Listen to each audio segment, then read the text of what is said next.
আমাদের আইসক্রিম খেতে ইচ্ছা করছিল বলে আমরা একটা চকলেট কেক প্লাস আইসক্রিম এটা অর্ডার দিয়েছিলাম। তো এটা ব্লিঙ্কিট থেকে আসলো, ব্লিঙ্কিট ডেলিভারি বয় এটা থেবড়ে দিয়েছে আনতে আনতেই। তো কাটাকুটি হচ্ছে, হয়ে সবাই এবার সার্ভ করাবে সবাইকে, সবাই খাওয়ার পরে এবার রিভিউটা দেবে যে কেমন লাগলো সবার। কেমন? হ্যাঁ বল বল। Heavy taste. হ্যাঁ আমাকে আমি হেভি টেস্ট আইসক্রিমটা মনে হয় বেশি তেলে ভেজে ফেলেছে, পুড়ে গিয়েছে, কালো হয়ে গেছে। এটা পুরো একদম কেকের ক্রিম আর চকো চিপসে ভর্তি, কেকটা হেভি খেতে। হেভি খেতে? হ্যাঁ, হেভি দুর্দান্ত। আর তো কাবির কি বলছিস, তাকে ভালো খেতে? না পুড়ে গেছে, একটু গন্ধ লাগছে আমার। পুড়ে গেছে? আচ্ছা, তোমার তোমার আমি পুরো একদম ভাষা হারিয়ে ফেলেছি আমি। মানে ভাষার, বাংলা ভাষা ভুলে গেছো? না না, বাংলা ভাষা ভুলে গেছো?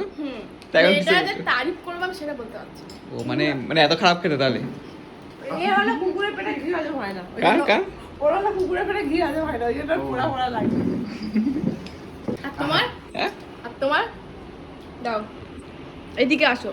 এ ভাই আইসক্রিম নয়, কেক। হ্যাঁ।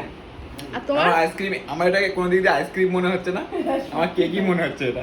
আমরা কেক খাচ্ছি, আইসক্রিম তো খাচ্ছি না। আমাদের ঠকিয়ে দিয়েছে। ঠকে দিয়েছে, এটা ঠকে গেছে, বিভিন্ন বাজে ঠকে গেছে।